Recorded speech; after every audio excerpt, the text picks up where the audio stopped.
Bonsoir et bienvenue dans cette édition au sommaire. Le président Alassane Ouattara a regagné Abidjan ce dimanche après un séjour européen qu'il a mené notamment à Berlin, où il a pris part au sommet du G20 sur l'Afrique, à Strasbourg, où il s'est exprimé au Parlement européen, et à Paris, où il a rencontré le président français Emmanuel Macron. La Fondation Children of Africa a marqué la journée de l'enfant africain. La présidente fondatrice a choisi d'apporter de la joie au quotidien des enfants mineurs en marge de la société et de la justice. En France, la République en marche et le MoDem arrivent largement en tête des élections législatives avec 361 sièges à l'Assemblée nationale alors que la majorité absolue est de 289. Merci d'être avec nous pour cette édition. Après un séjour européen, le président de la République, Alassane Ouattara, a regagné aujourd'hui Abidjan. Il était à Berlin, en Allemagne, où il a pris part au sommet du G20 sur l'Afrique, à Strasbourg, où il s'est exprimé au Parlement européen, et à Paris, où il a échangé avec le président Emmanuel Macron. Le chef de l'État a été accueilli à son arrivée par le vice-président, le Premier ministre et des membres du gouvernement. Je vous propose d'écouter le président de la République. Je viens de rentrer de Paris après une tournée européenne qui m'a amené d'abord à Paris pour rencontrer le président Macron et ensuite à Berlin pour participer à la réunion préparatoire du G20 pour l'Afrique et enfin donc au Parlement européen à Strasbourg. Avant de faire un compte rendu de cette tournée européenne, je voudrais tout d'abord dire à quel point nous sommes tous affectés par les inondations que le pays a connues, principalement Abidjan et d'autres régions. Et je déplore les victimes, environ une douzaine, et tous les dégâts matériels que nous avons subis. Je voudrais avant toute chose présenter mes condoléances aux familles des victimes et aussi présenter mes vœux de prompt rétablissement aux blessés et à tous leurs proches. D'ailleurs, ces inondations sont la manifestation du problème climatique, des dérèglements climatiques que nous subissons à travers le monde et notamment en Afrique. Et pour parler de ce point, à l'occasion de ma rencontre avec le président français, le président Emmanuel Macron, nous avons longuement échangé sur les dérèglements climatiques, la nécessité pour nous tous de soutenir l'accord de Paris. Je l'ai informé que nous avons d'ailleurs, nous, déjà ratifié et déposé tous les instruments relatifs à l'accord de Paris aux Nations Unies et que nous sommes totalement engagés à ses côtés et aux côtés de l'Europe et de tous les pays qui considèrent que ces dérèglements sont une véritable menace pour l'humanité. Avec le président Macron, nous avons évoqué les questions bilatérales, que ce soit les questions sécuritaires, les questions économiques et financières. Et nous avons bien sûr parlé également de la sous-région, la nécessité de lutter contre le terrorisme et notre volonté, bien sûr, de faire en sorte que tout ce qui est acte terroriste soit contré et la nécessité de renforcer les renseignements entre notre pays et la France et les autres pays, parce que c'est à partir du renseignement que l'on peut détecter un certain nombre de réseaux terroristes. Nous avons, en matière de coopération économique, parlé d'un projet important pour la ville d'Abidjan, le train urbain que nous appelons le métro d'Abidjan. Et là, le président Macron a été très réceptif et a décidé d'envoyer une mission dès la fin de ce mois de juin pour que nous puissions avancer dans les négociations avec la possibilité de commencer les travaux d'ici la fin de l'année. Il envisage d'ailleurs de participer au sommet Union européenne-Afrique qui a lieu en fin novembre. Et je pense personnellement que si les choses étaient bien avancées, ce serait une opportunité de poser la première pierre de ce projet important à l'occasion de sa venue pour le sommet Union européenne-Afrique. J'ai été particulièrement impressionné par sa connaissance des dossiers africains, son attachement à la Côte d'Ivoire, à la sécurité des pays Et je pense que c'est un président avec lequel la Côte d'Ivoire et moi-même auront d'excellentes relations. Et je lui ai envoyé un message déjà de remerciement pour la chaleur de l'accueil et les entretiens donc très fructueux que nous avons eus. Par la suite, je me suis rendu à Berlin, où j'ai été invité par la chancelière allemande, Angela Merkel, pour participer au sommet préparatoire du G20, et ce sommet consacré à l'Afrique. Et l'Allemagne a pris une initiative de développer ce qu'ils appellent un compact Afrique, que j'ai proposé qu'on dénomme le plan Merkel, pour des investissements massifs sur le continent africain, pour permettre donc de créer des emplois et de faire en sorte de renforcer les liens entre l'Europe et l'Afrique. Et 2 pays ont été sélectionnés à l'origine pour ce compact, la Tunisie et la Côte d'Ivoire, mais également maintenant le Ghana, et plusieurs pays qui sont concernés par les actes terroristes ont participé à cette rencontre qui a été une très très bonne rencontre, d'échanges vraiment francs, parce que nous avons tenu à dire ce que nous pensions de cette situation et le fait que le plan Marshall a aidé l'Europe et qu'il était important qu'il y ait un plan Merkel qui puisse aider l'Afrique, l'Allemagne étant la première puissance européenne. À cette occasion, j'ai rencontré le président du groupe Siemens qui m'a assuré de sa volonté d'installer une filiale à Abidjan qui va entreprendre des investissements importants.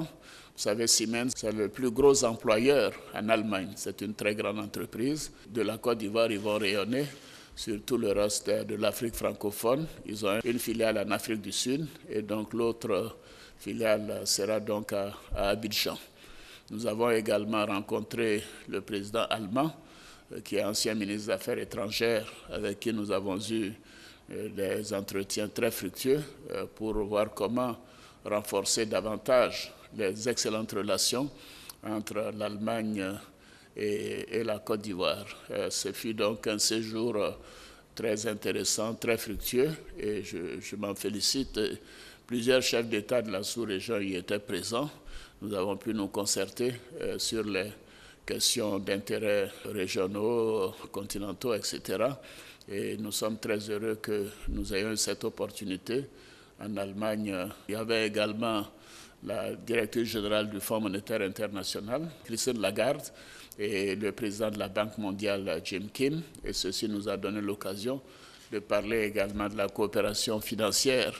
Et ils nous ont tous félicités pour le succès éclatant du roadshow qui a permis à la Côte d'Ivoire de mobiliser des ressources importantes, aussi bien en euros qu'en dollars ces dernières semaines. Je crois que le Premier ministre a fait un compte-rendu détaillé. Et par la suite, je me suis rendu à Strasbourg pour présenter un peu notre situation au Parlement européen. Vous savez, le Parlement européen est un parlement qui a une diversité de représentation des élus de 27 pays européens. Donc c'est un parlement qui est assez critique. Et j'ai été heureux d'apprendre que la Côte d'Ivoire est quasiment le seul pays africain qui n'a pas de communiqué négatif sur sa gestion depuis 5 ans. Monsieur le vice-président, monsieur le Premier ministre, je vous félicite pour cette excellente nouvelle parce que ce Parlement a des communiqués quasiment toutes les semaines sur tous les pays du monde, et notamment sur les pays africains. Je ne les citerai pas, mais c'est dire que la Côte d'Ivoire véritablement est dans un processus de reprise de paix et de sécurité. Et à l'occasion de ma présentation au Parlement européen, j'ai évoqué surtout les défis qui sont les nôtres, les défis concernant la paix et la sécurité en Côte d'Ivoire, comme bien sûr dans la sous-région et sur le continent, les défis liés aux questions climatiques. Nous avons parlé également de la question migratoire et la nécessité pour bien sûr les Africains de se prendre en charge, mais pour l'Europe de prévoir des investissements massifs. Et c'était l'occasion de parler à nouveau du plan Merkel pour que l'Europe puisse aider les pays africains à créer des emplois, notamment pour les jeunes, pour maintenir les jeunes en Afrique. Donc c'est un dossier important pour le continent. Et d'ailleurs, à l'occasion du sommet que nous aurons ici, Union européenne-Afrique, nous aurons à parler de la question de l'emploi des jeunes. Ce sera l'un des thèmes essentiels de ce sommet parce qu'il nous faut développer les emplois. Il faut que les jeunes africains aient confiance que ce continent a des potentialités et que les choses se développent de manière totalement positive et que la place de ces jeunes, c'est d'abord en Afrique. Et j'ai insisté sur le fait que la Côte d'Ivoire était un exemple d'intégration réussie, car le quart de la population ivoirienne est constitué de ressortissants d'autres pays, notamment des pays voisins, qui sont bien intégrés, qui vivent en bonne harmonie et qui contribuent à la croissance de l'économie ivoirienne. Et j'ai donc demandé aux Européens de ne pas avoir peur et de s'ouvrir pour les jeunes Ivoiriens qui peuvent aller étudier, se former, qui peuvent revenir en Afrique pour rendre service à leur pays et au continent. J'ai également parlé des défis concernant la démographie, parce que, voyez-vous, le continent africain doit faire plus d'efforts de contenir la croissance démographique. Parce que si un pays a 2 ou 3% de croissance de la population tous les ans, cela veut dire que pour augmenter le revenu par tête d'habitant, il faut au moins un taux de croissance d'au moins 2 à 3%. Et si le taux de croissance n'atteint pas 5 ou 6%, on ne peut pas réduire la pauvreté. Donc c'est important, et je l'ai dit, que les pays africains réalisent, et c'est notre point de vue ici, que nous devons faire des efforts de mieux maîtriser la croissance démographique et de faire en sorte que nos populations soient dans les meilleures conditions. Et ceci a été fortement apprécié parce qu'en 2050, des pays comme le Nigeria seront plus peuplés que l'Indonésie ou les États-Unis. Et j'ai indiqué que des pays comme l'Éthiopie ou le Congo démocratique, le Congo-Kinshasa, feront partie des 10 pays les plus peuplés au monde. C'est-à-dire que sur à peu près les 10 pays les plus peuplés au monde, il y en aura 3 ou 4 qui seront africains. Et pour cela, il faut que la croissance puisse être forte et qu'en même temps, on puisse maîtriser la croissance de la population tout en créant les conditions les meilleures pour les peuples africains. La Fondation Children of Africa a marqué l'édition 2017 de la Journée de l'enfant africain à la MACA.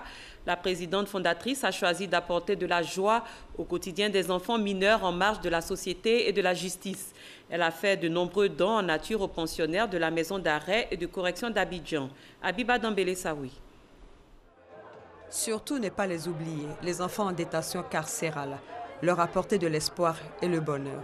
C'est le sens de la cérémonie de commémoration de la Journée de l'enfant africain, organisée par la Fondation Children of Africa de Mme Dominique Ouattara, ce samedi 17 juin 2017, au Centre d'observation des mineurs de la Maison d'arrêt et de correction d'Abidjan de Yopougon. Le thème, l'agenda 2030 pour un développement durable en faveur des enfants en Afrique. Accélérons la protection, l'autonomisation et l'égalité des chances. Des dons composés de denrées alimentaires, de produits d'hygiène et de toilettes, d'équipements sportifs, de machines à coudre, d'électroménagers, matelas, ordinateurs et de matériel agricole. Ce soutien permettra d'améliorer non seulement le cadre de vie des jeunes pensionnaires du centre, mais surtout faciliter leur insertion sociale. Les festivités de cette journée ont permis à ces jeunes de montrer leur savoir-faire aux visiteurs à travers des ballets et des sketchs.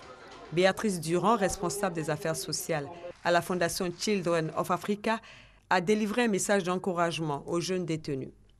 Je vous demande de prendre à cœur vos ateliers de formation, car je suis convaincue que lorsque vous sortirez du centre COM, vous n'y reviendrez pas. Vous devez réussir votre vie et vous allez réussir votre vie. La directrice de la protection judiciaire de l'enfance et de la jeunesse, Madame Marguerite Goun-Kofi, a expliqué la mission et le rôle de son centre. Elle s'est réjouie pour sa part de la portée de l'action de reconstruction sociale et psychologique des enfants, qui a permis la réintégration sociale de plusieurs ex-jeunes détenus. Les enfants qui nous sont confiés ici, ce sont des enfants totalement normaux, qui ont les mêmes aspirations que les jeunes de leur âge, mais qui ont un parcours de vie et à un moment donné de leur parcours de vie, ils ont eu à commettre des actes dont les raisons sont multiformes et ce sont ces actes-là qui les ont amenés ici. Daniogo Kapari, directeur du Centre d'observation des mineurs, a indiqué que ce geste de grande générosité de la présidente fondatrice de Children of Africa vient soulager le centre dans ses tâches. Selon lui, cet acte démontre l'importance que la fondation Children of Africa manifeste à l'endroit de la jeunesse. Les pensionnaires ont tenu non seulement à remercier la fondation Children of Africa pour la visite à la faveur de la célébration de la Journée de l'enfant africain instituée en 1990 par l'Union africaine et commémorée officiellement chaque 16 juin, mais également pour les nombreux dons et pour le repas copieux. Créé en 1980, le Centre d'observation des mineurs héberge actuellement 100 mineurs, dont l'âge est compris entre 13 et 17 ans, soit 95 garçons et 5 filles. Il dispose de 5 cellules de 12 lits chacune et de 7 ateliers, dont l'agropastoral, la couture, le dessin, la menuiserie et l'introduction récente de la musique de la danse, en plus d'une cellule d'alphabétisation. Les pères sont à l'honneur ce dimanche, 2 semaines après la fête des mères. Comment la fête des pères est-elle célébrée ici en Côte d'Ivoire? Quel engouement suscite-t-elle au sein des populations? Frédéric Oulaye et Franck Wadio nous donnent des réponses. Après les moments, autour des papas d'être célébrés. Un tour à travers le district d'Abidjan, magasins et boutiques se prêtent au jeu du constat de l'engouement populaire autour de la fête des pères. Toute la semaine, il n'y a pas eu de clients qui ont parlé de la fête des pères. On ne sait même pas si à la fête des pères. Je voudrais dire que la fête des pères, bon, je vois que ça fait du tapage, depuis un certain temps on en parle. C'est pas mauvais. Il y a des papas qui sont quand même spéciaux. Mon mari, pourquoi pas, il n'est pas mauvais, il est gentil avec moi. Donc lui, il mérite qu'on le fête, sinon c'est pas évident. Avis tranché donc pour Edith, d'autres ont des positions contraires. Mariam s'est rendue dans un magasin d'articles pour hommes. Elle a une surprise pour son mari. La fête des pères, vraiment, c'est une joie pour moi. Malheureusement, j'ai perdu mon papa tôt avant de me marier. Donc, je considère mon mari comme mon papa. Moi, je l'appelle papa à la maison, lui, je m'appelle maman. Donc, fête des pères, vraiment, je suis passée au magasin depuis le matin et réservé un pantalon, un blazer pour lui faire une surprise. Le constat est clair. Peu d'affluence dans les magasins, les grandes surfaces ou même dans les marchés. Quelques commerçants, cependant, se frottent les mains, en particulier les vendeurs d'articles pour hommes. Les femmes viennent pour une rendre visite pour payer un peu les habits pour les fêtes des pères. Concernant la fête des pères, depuis hier jusqu'à aujourd'hui, en tout cas, on a constaté qu'il y a beaucoup d'affluence au niveau des femmes en notre boutique ici. Les femmes sont venues, certaines femmes ont acheté des chemises, des polos, des ceintures, des chaussures. Je connais même une femme qui a payé une chaussure assortie avec la ceinture pour son mari, pour rapport à la fête des pères. Des grandes surfaces, nous nous rendons dans une famille. Chez les Koulibaly, le chef de famille exprime sa résignation. Vraiment, la fête, moi, ça m'a surpris. C'est par le dit de ma femme que j'ai su que demain c'était la fête des pères. Tu sais, les hommes, nous, on est toujours partis. On ne peut pas enregistrer tout.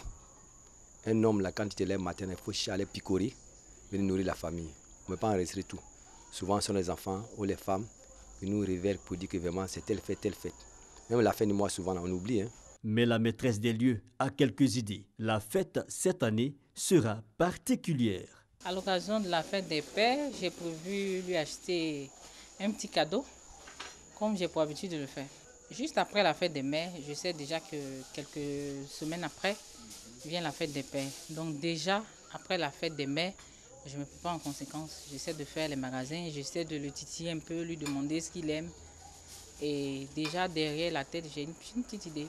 Donc quand je sors de là, je sais automatiquement ce que je dois acheter pour lui. Négligence des hommes, faible engouement médiatique, quelques raisons du désintérêt général, selon certains avis. Ils sont un peu négligents sur les bords.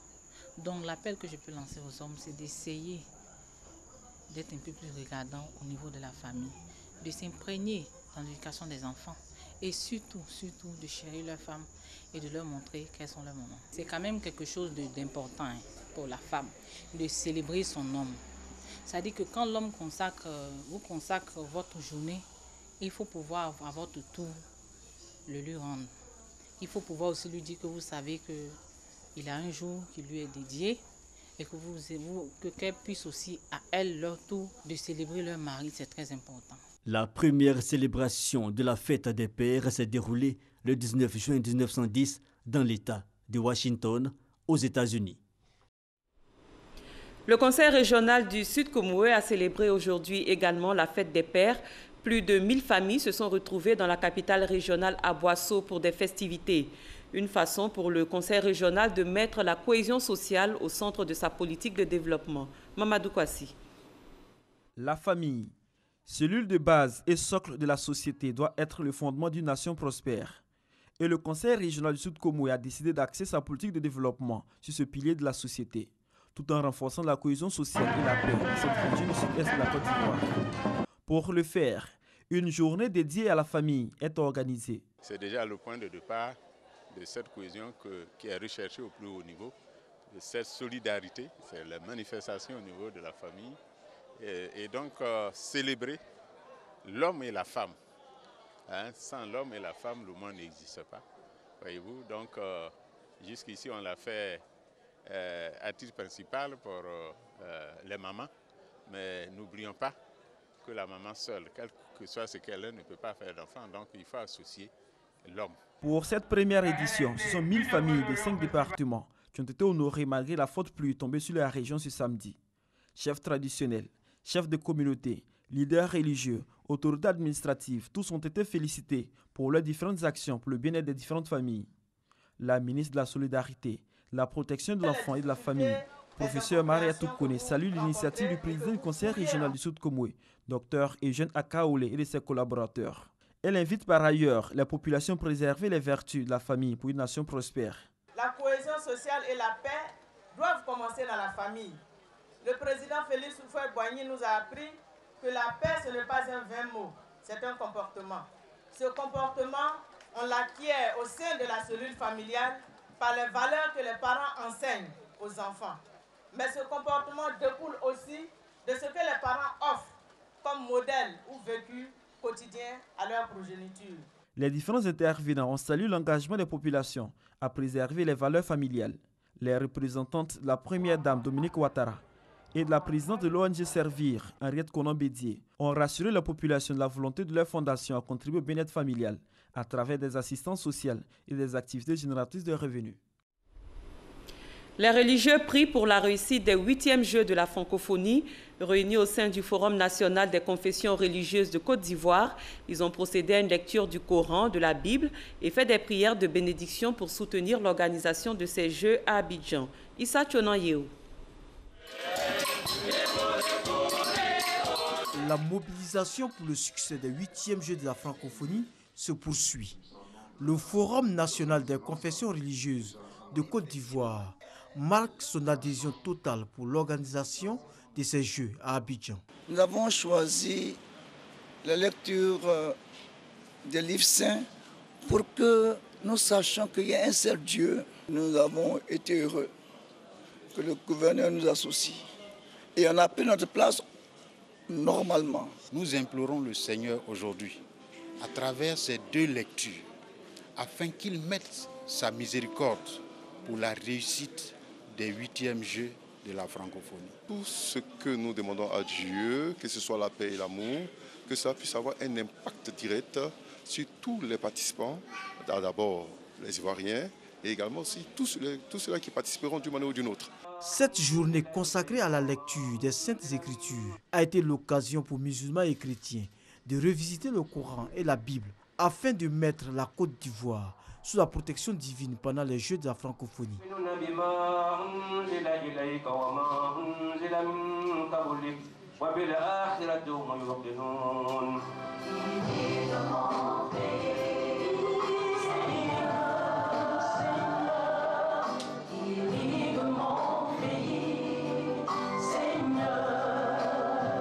Le ministre auprès du président de la République, chargé des Jeux de la francophonie, Robert Begremambé, qui a participé à cette journée de prière, a salué l'union des religieux en Côte d'Ivoire. Le Premier ministre a été représenté par Koné Faber Mariam. À la faveur du mois de Ramadan, le Conseil supérieur des imams a fait don de denrées alimentaires à plusieurs structures islamiques exerçant dans le social. C'est le siège du COSIM à Trècheville qui a abrité la cérémonie de remise de ces dons. Franck Quadio. Des sacs de riz, de sucre et une trentaine de boîtes de lait. C'est le don fait par le Conseil supérieur des imams en Côte d'Ivoire, COSIM, aux responsables de 40 associations et structures islamiques, des dons destinés aux démunis. Ce matin, nous sommes là pour la redistribution de tous les dons que nous avons reçus pendant le mois de Ramadan, que le COSIM a reçu avec l'instruction du Cheikh Lahima Bokar Fofana. Nous sommes là aujourd'hui pour la redistribution aux associations et aux ONG à leur tour qui doivent les distribuer aux ayants droit. Ça veut dire les pauvres, les nécessités. Des vivres comme une bouffée d'oxygène pour les bénéficiaires, ils entendent en faire bon usage. On va le distribuer aux orphelins qui sont déjà identifiés parce qu'en France, on a déjà identifié les veufs de Port-Bouddha. Nous sommes prêts à distribuer aux nécessiteux. Nous disons grand merci au COSIM et à son président, et au président de la République aussi. Vraiment, nous souhaitons que ce soit ainsi chaque année. Ce don découle du geste fait par le président de la République, Alassane Ouattara, au Conseil supérieur des imams. En plus des associations islamiques, des dons sont faits aux sections du COSIM dans les 10 communes du district d'Abidjan, y compris Songon, Bengéville et Anyama. En France, la République en marche et le MODEM arrivent largement en tête des élections législatives avec 361 sièges à l'Assemblée nationale, alors que la majorité absolue est de 289. Loin derrière arrivent les Républicains, Union des démocrates et indépendants, divers droites avec 126 sièges. Le Parti socialiste, Parti radical de gauche, divers gauche remporteraient quant à eux 46 sièges. La France insoumise et le Parti communiste totalisent 26 sièges. Avec 8 sièges, le Front national ne peut pas constituer de groupe à l'Assemblée. Voici à présent le point de l'actualité dans le reste du monde au cours de la semaine écoulée. Ce 7 sur 7 est une sélection de Sidonie Davila.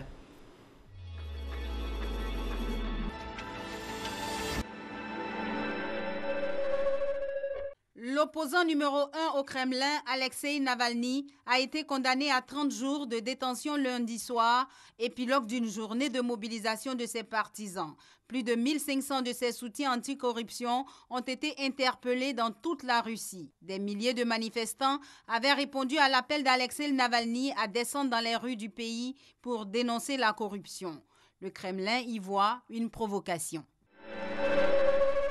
Mardi, plus de 750 personnes ont été touchées par une intoxication alimentaire dans un camp de déplacés près de Mossoul, ont annoncé des responsables irakiens et onusiens sur place. Les réfugiés ont été intoxiqués après avoir ingéré le repas de rupture du jeûne du Ramadan.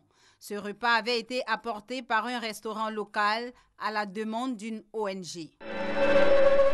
Dans la nuit du mardi au mercredi, un incendie dramatique a ravagé tout un immeuble du centre de Londres, Grenfell Tower, en l'espace de quelques heures. Le dernier bilan de cet immeuble d'habitation de 27 étages, comptant plus de 600 personnes, fait état d'une dizaine de disparus, au moins 30 morts et 78 blessés. La première ministre, Theresa May, a ordonné l'ouverture d'une enquête publique sur ce désastre.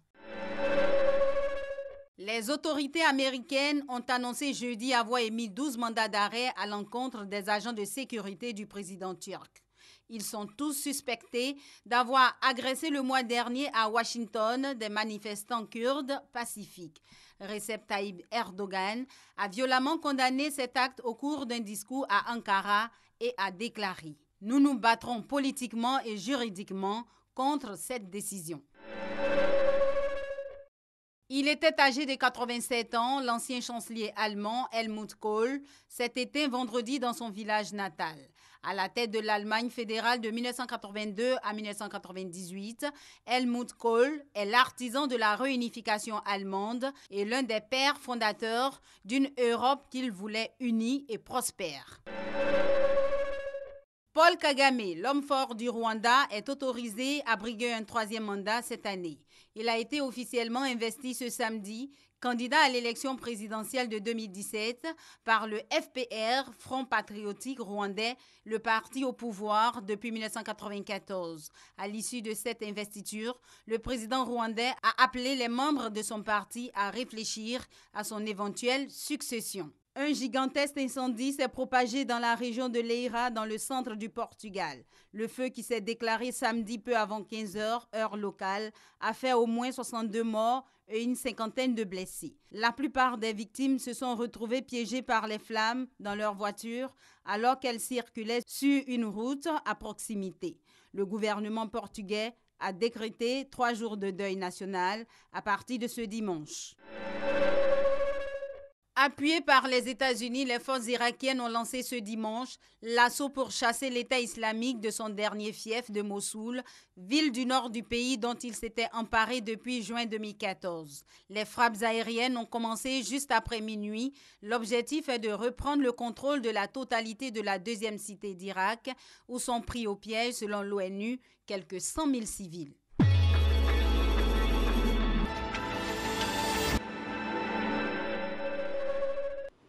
Ici, en Côte d'Ivoire, l'international ivoirien Cheikh Ismaël Tioté, décédé le 5 juin dernier à Pékin, en Chine, a été inhumé aujourd'hui.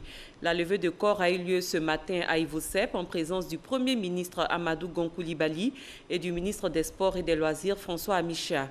Des ex-coéquipiers de Cheikh Tioté et l'ancien sélectionneur des éléphants Hervé Renard ainsi que de nombreux supporters ont tenu à lui rendre un dernier hommage. Mamadou Kwasi. Nous ne sommes pas dans un stade pour une finale de coupe ou encore pour une compétition de quartier. Nous sommes bel et bien au cimetière municipal de Williamsville, dans la commune d'Adjamé, où repose à jamais Cheikh Ismaël Tioté, ex-footballeur international. Une mobilisation de supporters, d'amis et anciens coéquipiers de Cheikh Ismaël Tioté pour l'accompagner à sa dernière demeure. Avant cette phase ultime, l'ex-champion d'Afrique a reçu l'hommage de toute la nation ivoirienne. Et pour cette étape à Ivosep à Treichville, le Premier ministre Amadou Gon Coulibaly, aux côtés de la famille, accompagné de quelques membres du gouvernement, des membres de la Fédération ivoirienne de football, des joueurs internationaux et des supporters de l'équipe nationale et des anonymes. Une cérémonie d'hommage rythmée par des honneurs militaires et des témoignages d'anciens coéquipiers et surtout de l'imam de Newcastle.